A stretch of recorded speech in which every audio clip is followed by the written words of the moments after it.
take the child now and return, for they are dead that seek his life.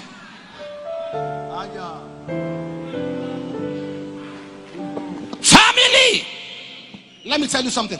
God said to Gideon, pull down your father's altar. After Gideon pulled out the father's altar, God said, now raise up an altar. Let me tell you why most family deliverance end up in family disaster. They will carry somebody from Lagos straight to one village in Mbise, Mbatoli. Or they carry somebody from Abuja straight to the exteriors of Somorika. Uneme nekwa, uneme neru, uneme nebakata. They carry the person, the man there. The man do deliverance. He pray.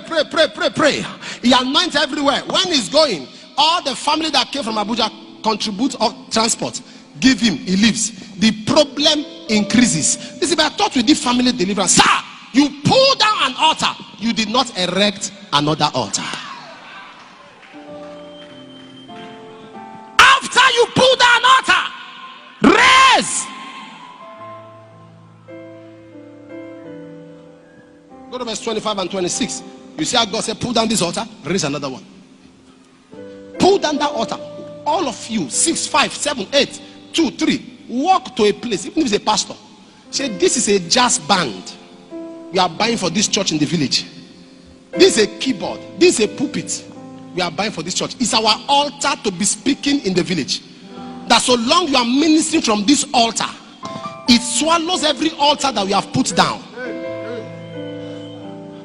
So long this drum, how much is jazz band that all of you can gather money? So long this drum is what is being played. So long this block, this cement is what we are adding to the building going on. Let it be a new altar we have established as a family. Many have done family deliverance more than 10 times. In fact, it has become a ritual every December. Every December, they are going to the east. Hello? Chinedu Kebino. Kebino.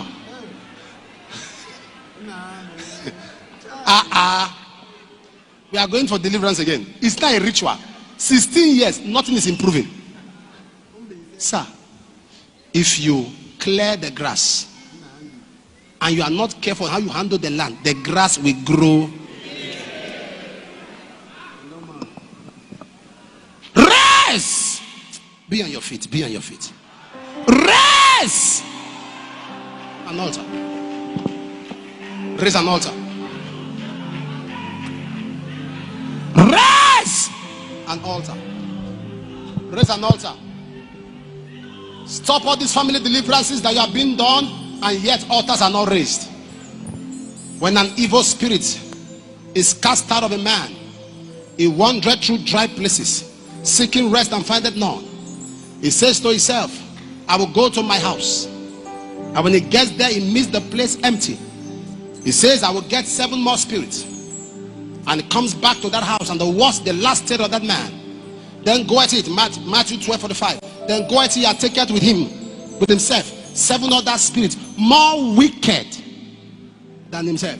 In other words, the reason you were delivered before was the previous spirit was not wicked enough.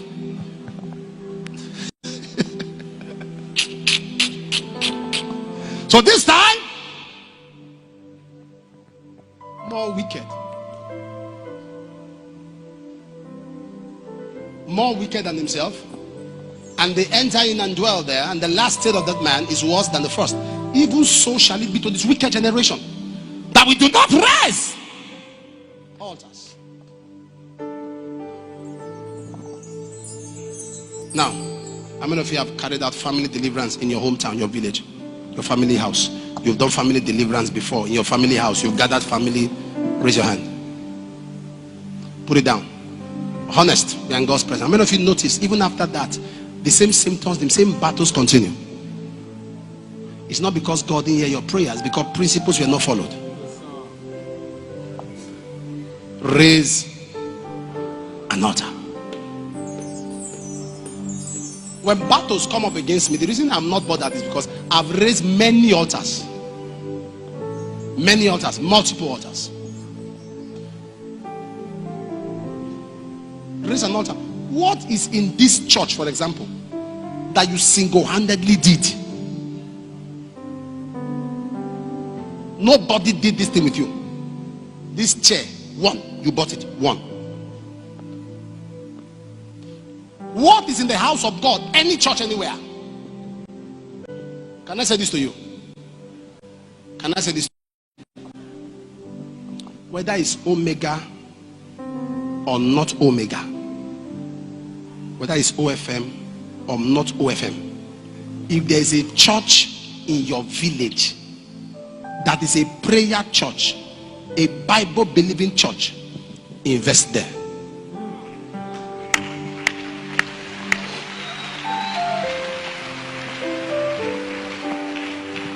If OFM is in your location, praise God. If you want OFM there, I told you in the church, I said, let us know. We will come there and put a branch there. In your village, just tell Papa, there's no FM in my village, I want OFM there. We'll find out who is the state pastor, we'll come there. We'll cover the whole place. But if there's no FM there, so long there's a Bible believing church, even if it's 10,000, check what they are doing. Even if it is chair on the pastor's altar, even if it's a rug, even if it's to put the pastor on 1,000 every month. Say, sir, every month, just send me I will transfer 1,000 to you. Every month. When the devil from that village rises up, he discovers something is coming from you to service him.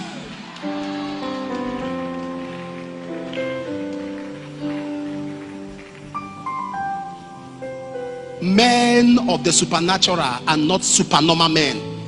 They are normal men with abnormal principles. Normal men, there are principles they know.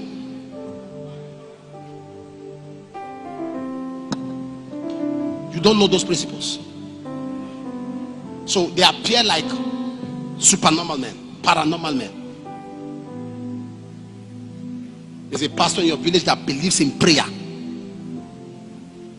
He comes to your house, you leave him at the gate. You ignore him. He comes anytime you're around from the village. He comes, hi city. Say, please wait outside. You are looking at his wretchedness, not knowing that is the one who is staying in that village to be the priest that covers your family. To despise him is to despise a protection.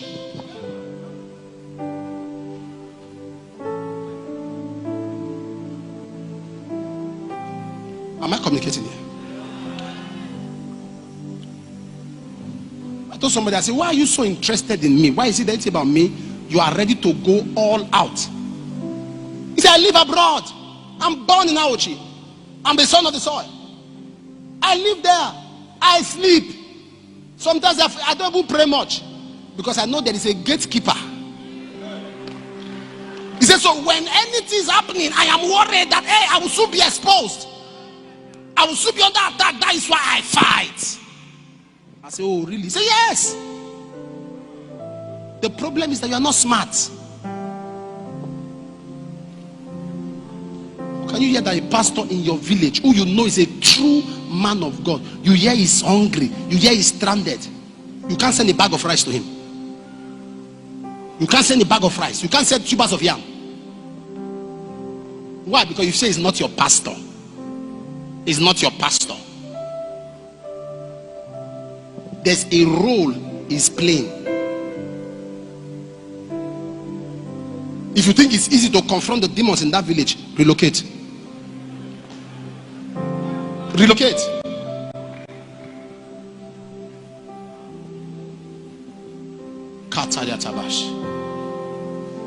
Am I teaching you wisdom?